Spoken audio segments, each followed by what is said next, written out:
really know what's possible, but I will tell you I'm a big believer that the only way to learn what's possible within yourself is to keep trying things. And I'm here to tell you about a project I decided to work on myself, to treat myself as a little bit of a humble guinea pig, if you will, on a crazy experiment that I performed over the last year. I want to bring you into that. But first, there's a couple of things you have to know about me. The first thing is I sell stuff. My job is to run an advertising agency. I run an agency that lives in Dallas and New York City. I spend a lot of my time traveling back and forth between those cities, but most of my time is spent selling stuff, helping consumers find the stuff they need in the world. Why do I tell you that? Well, there's something else you have to know first, and we mentioned it already. I grew up in the great state of Iowa. Grew up just across the river, just a little town of 1,200 people, very near Council Bluffs. I spent the first 18 years of my life there. After 18 years, I decided it was time to pack up and move. I came right here. Go Blue Jays. Spent 4 years of my life in Omaha at school. Spent 1 year outside of school working for a small agency here in town. So after 5 years at Omaha, I decided I needed to spread my wings a little bit. I had grown up in a very, very small place, and I had lived in a very, very small place. It was time to go somewhere else. And I decided I didn't want to make a small move. I wanted to make a pretty big move. So I headed northwest to my adopted hometown of Seattle, Washington. This was quite a while ago. I lived in Seattle before the grunge revolution happened, right? So when I moved there, everybody was like, I think I've heard something of Seattle. And during the 5 years I lived there, it was so cool to live in Seattle. Everybody told me how cool it was, and it was really cool. But after 5 years there, I decided it's time to go. It's time to move again. So I headed south to San Francisco. I went to San Francisco during the dot-com boom, which was a great time to work in an advertising agency. Everybody was spending tons of money. Oh, if only it had kept going that way. But I spent 5 years in San Francisco, and you're probably figuring out the theme. I decided it was time to move once again. So I once again headed south to Los Angeles. I went to Los Angeles to work at what I consider probably the greatest advertising agency Chiat Day in the country. I managed the Nissan and Infiniti accounts. And I bet you can guess what happens next. 5 years in Los Angeles, time to move again. So I headed back north to my adopted hometown of Seattle again. I was back. I loved Seattle. It's where my daughter lives now. I love the town immensely.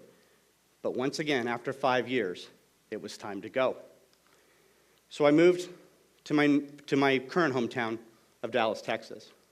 Now, why am I telling you this?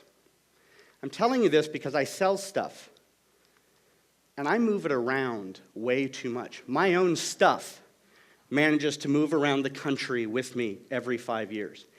So after I moved to Dallas a little over a year ago, I decided enough of this nonsense. I was going to do something bold. I decided to get rid of things.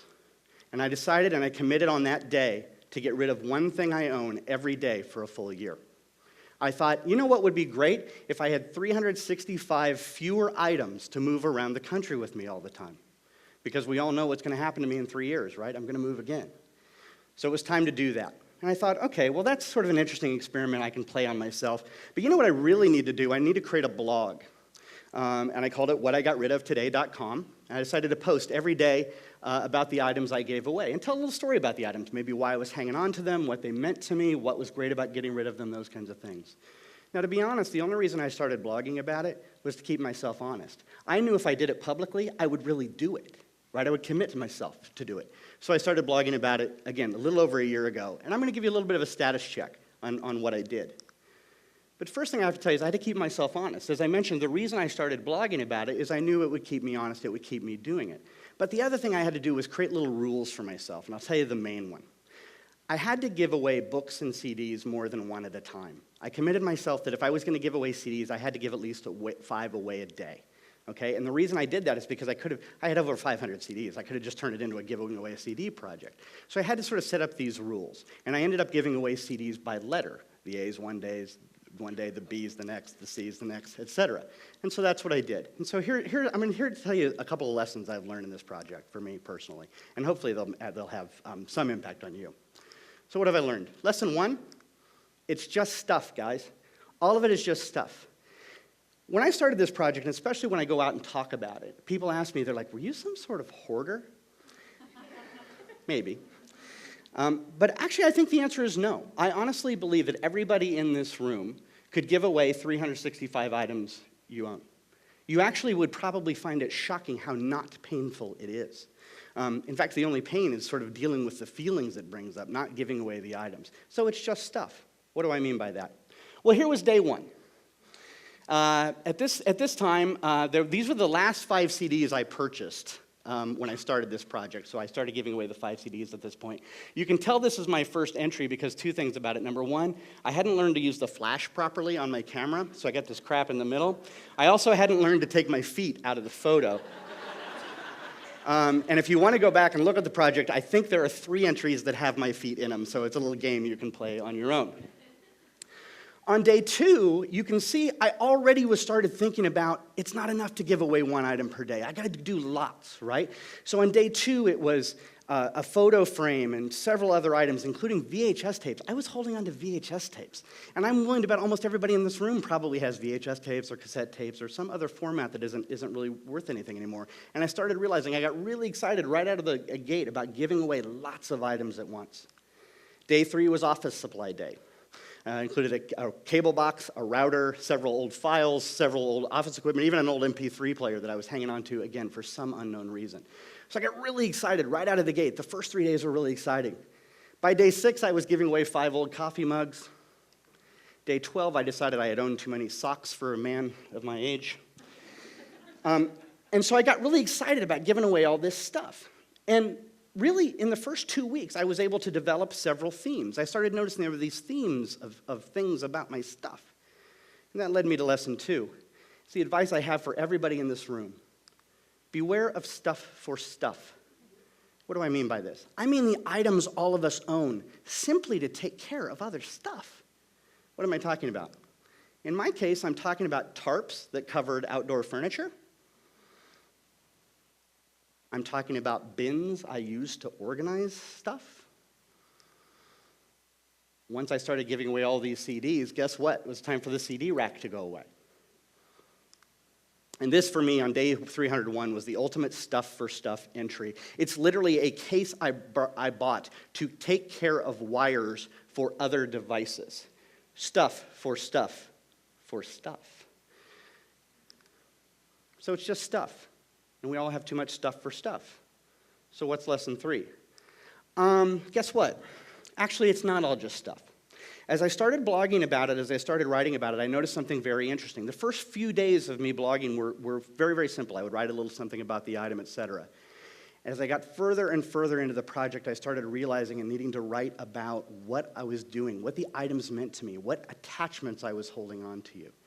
I want to reference one of the earlier speakers mentioned that great phrase, it's asking why not. Why not, I think, typically has to be asked after you've lost your attachments to things, and that's what I needed to do. I'm going to tell you a few items for me that were not just stuff. For 7 weeks in a row, I gave away photo frames. And again, I would estimate that probably everybody in this room has at least 7 photo frames they could give away. But what I realized was I was actually holding on to something. I was attached to something that was going on, not with the frame, but what was going on inside the frame. The frame you're now looking at was actually a frame that held a picture of my then 5-year-old daughter. My daughter is now 16. I was holding on to this image as a way of holding on to that time period. By giving away this frame, I started to give away my attachment to that time. This is one of my favorite red entries. Day 53, I gave away this old postcard rack, and actually this old postcard rack I actually used to hold photos in it. And I put it up on my website, and typically the way I would do it is I would give away the item right away. I would give it to a Goodwill or a women's shelter or somebody who could really use it. But typically it would take me, I would post about it, and then a week later I would actually physically give the item away. On day 53, I posted this item, and a friend I hadn't spoken to in 5 years emailed me and said, literally, I have coveted that item since you've had it in your apartment in Brentwood. I want it.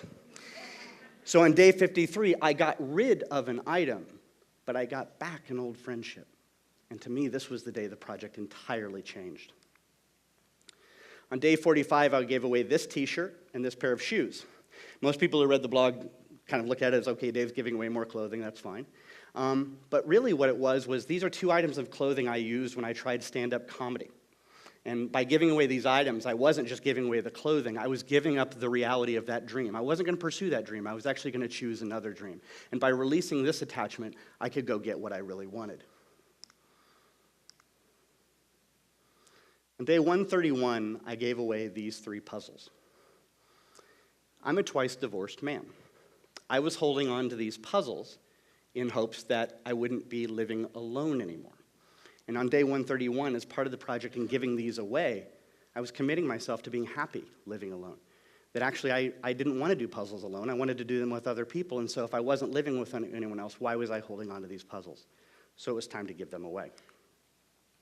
The most expensive item of the RID project was this one. On day 168, my daughter turned 16 years old.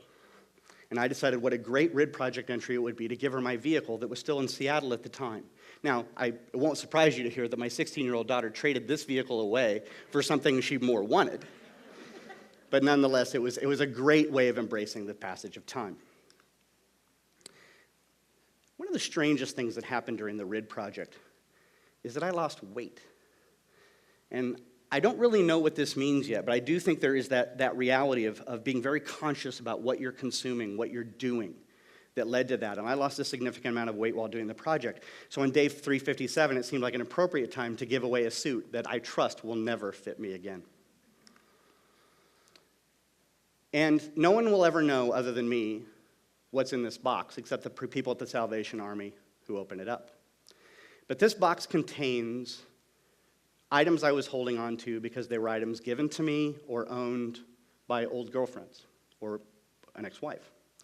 I decided to give them away in one big box. I call it the box of X. And I decided to give them away all at once. And I hope I never see these items ever again, quite honestly. So what's lesson 4? Probably doesn't surprise anyone in this room to learn that accumulation is an addiction. It's an addiction a lot of Americans have, and let's be honest, as a person who runs an ad agency, I'm probably part of the cause of that. But I think it's a great time, as we mentioned earlier on, the economy is bad, and I think it actually gives people consciousness about what they're doing and what they're accumulating. And I was accumulating a lot of items. In the RID project, I gave away everything from musical instruments to salt and pepper shakers, pots and pans, old stereo equipment, watches, games, luggage, you name it, I've probably given it away. And on day 365, I gave away this old music stand. The project was over. And for the first time in 365 days of doing this project, giving away items that I owned every day for a year and writing about them and blogging about them, on day 365 was the first day I really ever felt sadness. And I felt sadness because the project was over. So on that day, I decided something really important. Accumulation is an addiction, but for me, so is RIDing. And on that day, I decided I'm going to keep the RID project up. I'm going to do it once a week now rather than once a day because realistically, my apartment's getting pretty empty by this time.